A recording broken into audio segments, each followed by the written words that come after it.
recording just. Welcome to our newest episode of the Lebanese Physicians Podcast. And today we will be talking about artificial intelligence with Dr. Cyril Zakka. Dr. Zakka actually just graduated last year from the American University of Beirut, Faculty of Medicine, and currently is at Stanford doing a research year in cardiothoracic surgery.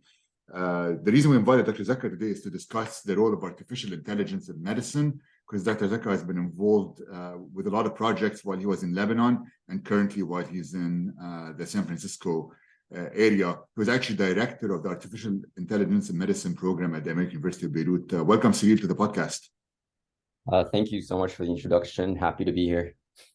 Great. So Cyril, I saw when I was looking at your bio, I saw that actually after finishing high school, you came and did your pre-medical studies in the US at Boston College. Can you tell us why you made that choice and came to the US? And then can you tell us why you decided to move back to Lebanon to do your medical school at AUB afterwards? So there wasn't much to it. So all of us, since we were kids, wanted to go to the US for undergrad. We actually grew up in the US for about 6 to 7 years of our life. So it was a natural return back to the US. And at first, actually, I went to the University of Virginia for a year before I transferred to Boston College because of some events at the university.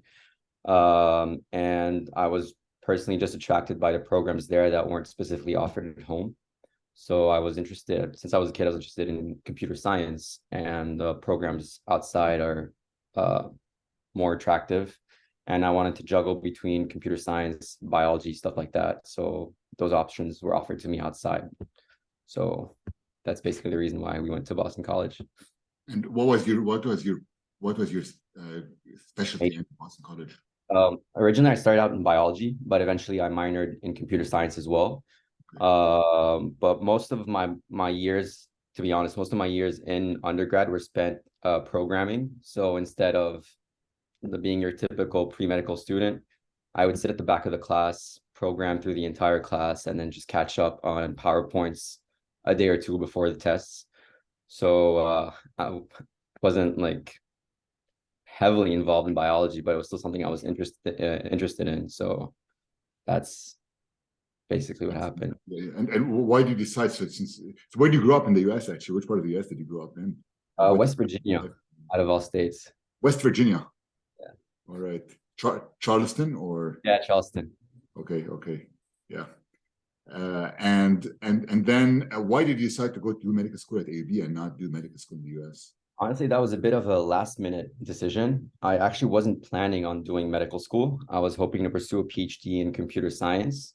But at the time I had a mentor at Boston College, and I approached him with my sort of dilemma. I was like, hey, I'm interested in doing computer science and applying it to healthcare, but I'm also interested in healthcare as well.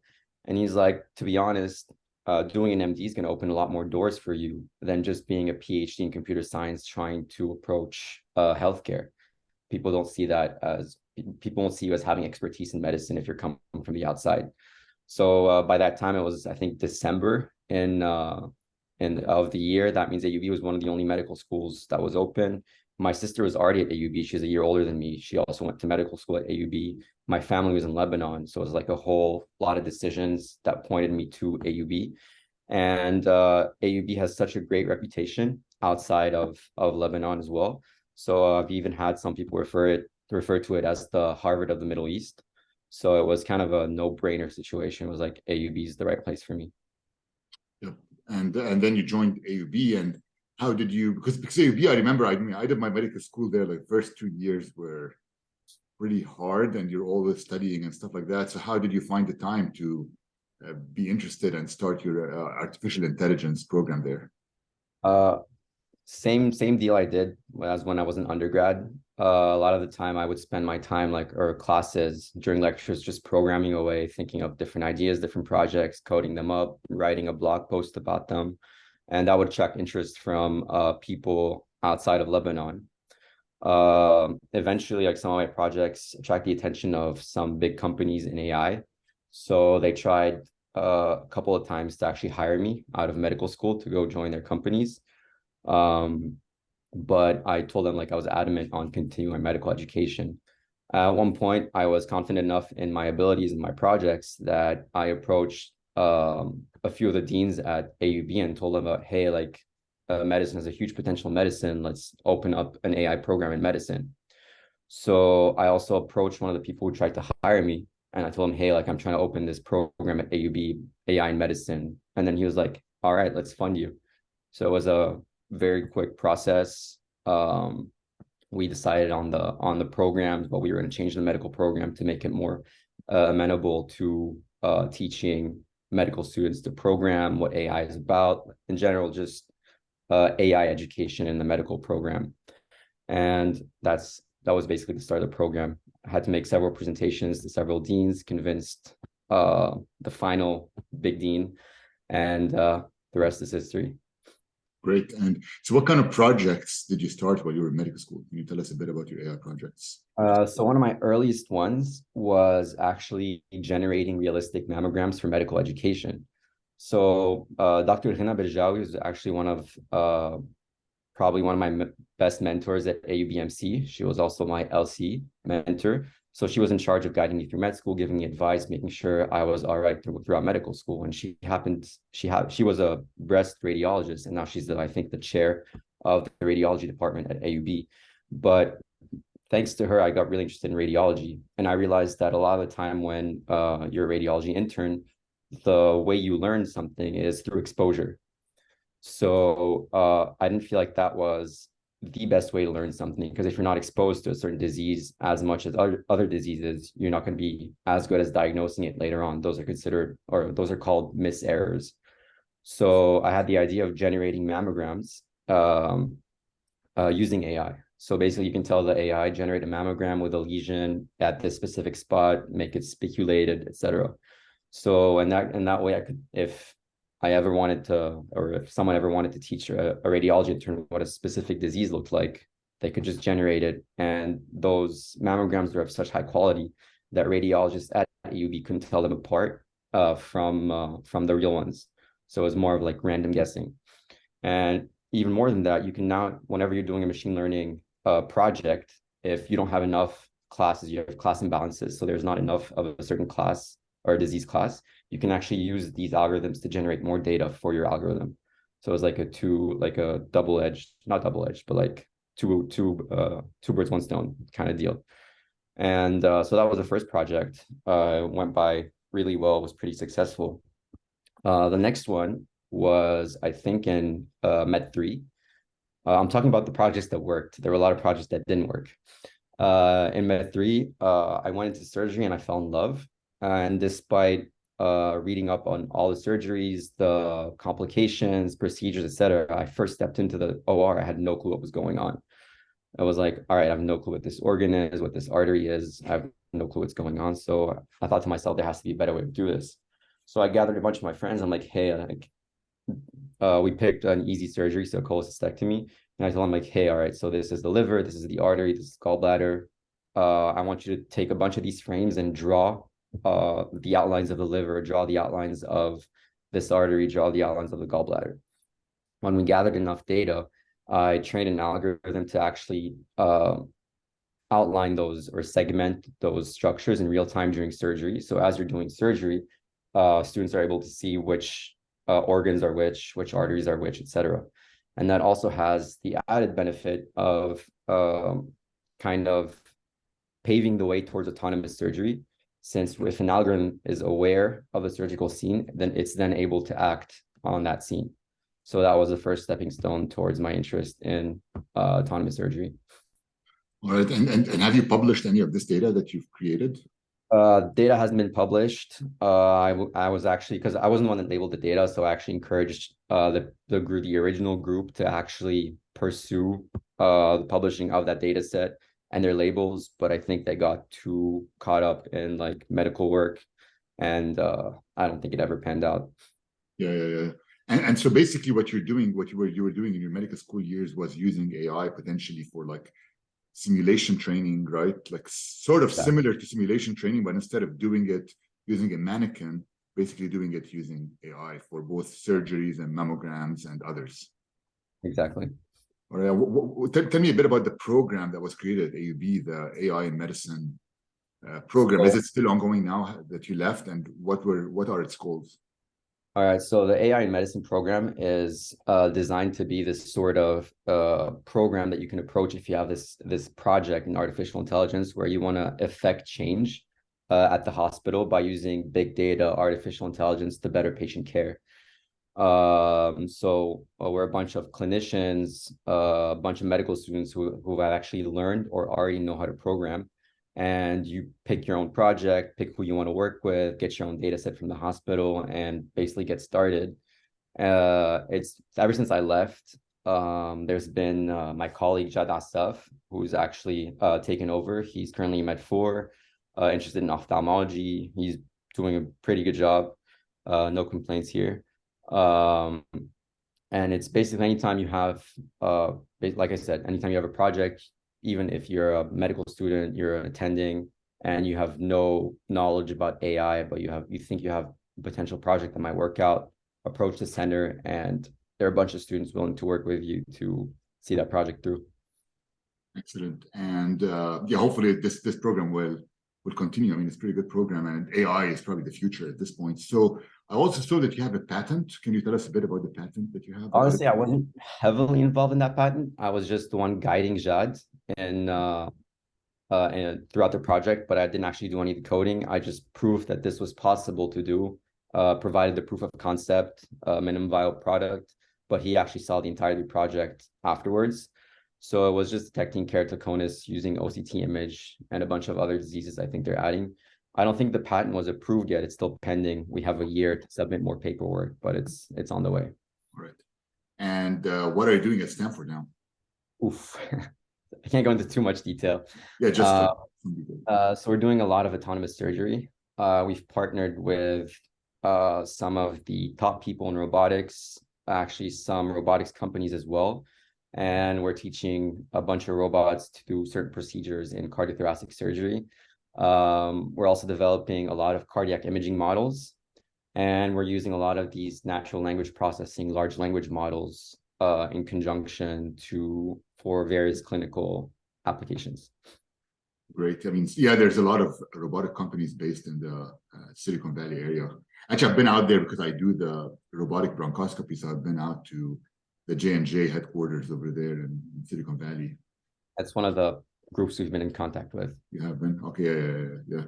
So basically robots mostly for surgeries, not for pulmonary medicine, or for everything?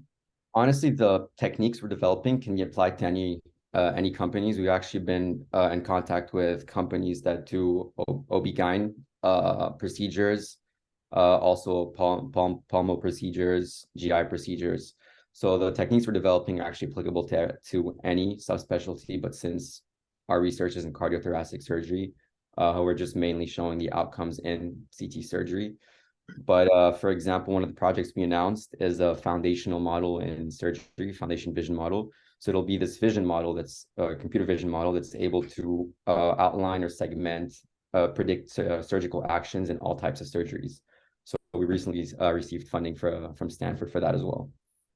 So basically, because I'm actually an intervention pulmonologist, so basically what you're trying to do is trying to predict what surgical action should be taken, let's say for a specific lung nodule when the surgeon goes in with the robot, right? Depends on the goal you're trying to achieve. We're creating this model where you can just fine tune it on a specific task. So in your case, it would be as you're doing your bronchoscopy, it would highlight a certain nodule for you that you might possibly miss, or it might just tell you, all right, these types of nodules tend to be benign. There's no reason to, not in lung, but there's no reason to take them out, for example, in GI. So it's kind of this autopilot for surgical procedures, but not by replacing surgeons, but by augmenting their capabilities and kind of like filtering out the noise so they can focus on what's important.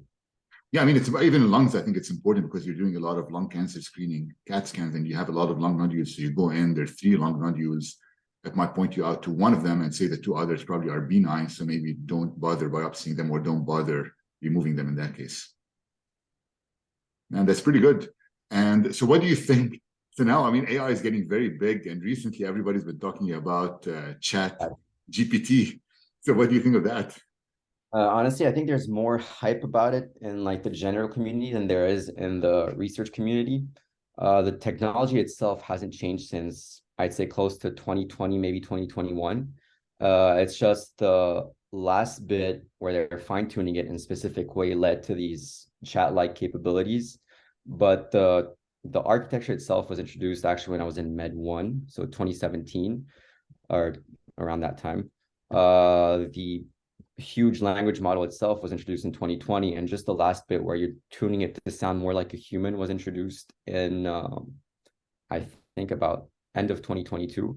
But I think there's a lot of misunderstanding where people seem to think that these models actually understand what you're asking them, which isn't the case. You can think of them as large parrots in a way.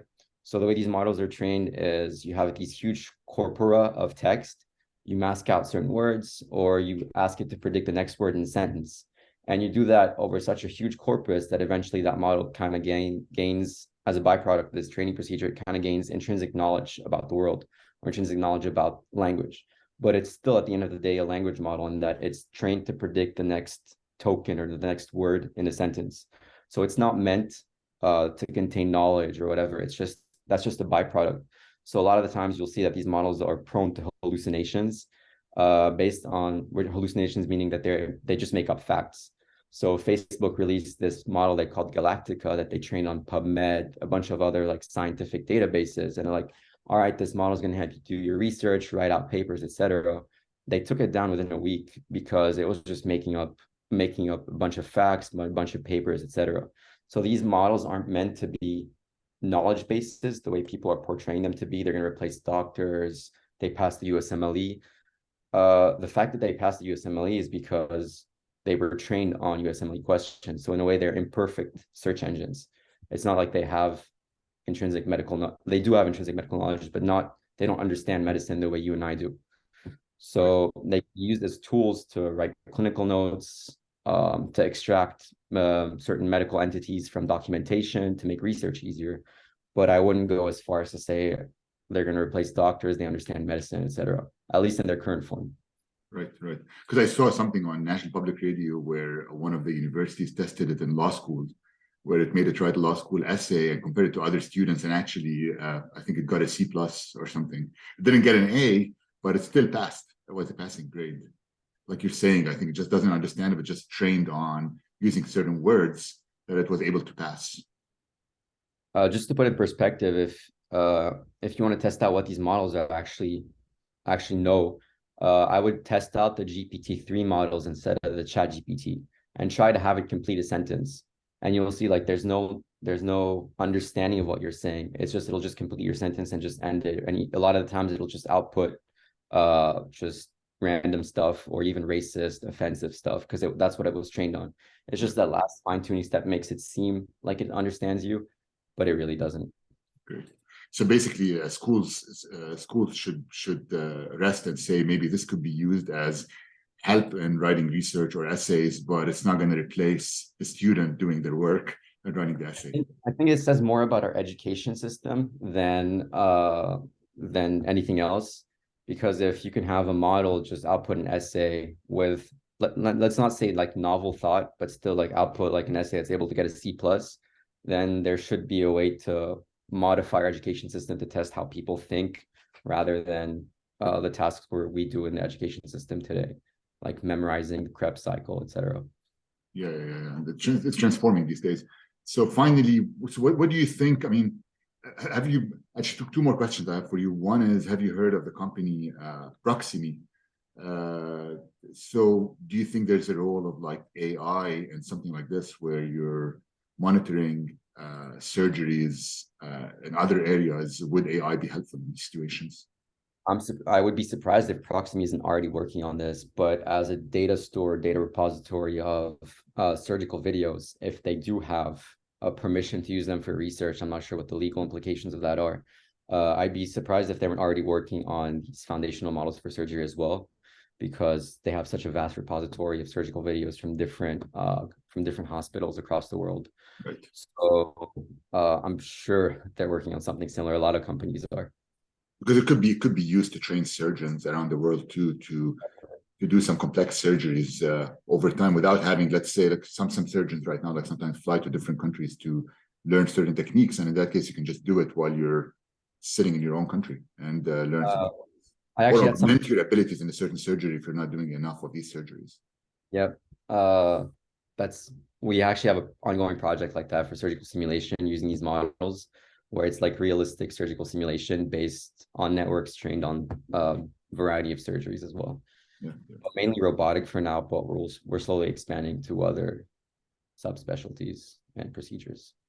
So a natural question now. So what do you think is the future of AI in medicine? Do you think AI will be a big thing in the next 10 to 20 years? Oh, definitely. There's a radiologist here who's the head of the AI program, and he said something that I wholeheartedly agree with, that physicians, or in his case, radiologists who use AI will surpass radiologists who don't. It's a lot like using the modern techniques in any medical field. If you're not using modern technique that's able to augment capabilities, you're going to fall behind the curve. And there are a lot of studies demonstrating that AI alone doesn't do as well as a physician alone, and both of them don't do as well as an AI plus physician approach. Although there was a study last week that proved the opposite, but the majority of studies show that AI plus physician do a lot better than either of them alone. So there's a lot of transformative potential. I would say just at least have some passable knowledge about how these models work, because you don't want to have a company approach and be like, hey, we have this model that works great in the USA, and they implement for you in Lebanon, let's say, and it just does really bad because populations are different, disease distributions are different. So just having this, just passing knowledge about how these models work, how they're made, how they're trained, would just go a long way into implementing them correctly in our medical system. Excellent. And any advice you have for medical students who are graduating after you right now in terms of AI and how to approach this issue? I don't know if I'm the best person to give advice, but what I tell my friends a lot of time is just follow what you're passionate about. This just happened to be what I was passionate about, and it paid off. But if you're just getting into something because that's the cool thing to be into, personally, I don't think you might be successful, but I don't think you're going to be happy, which is more important.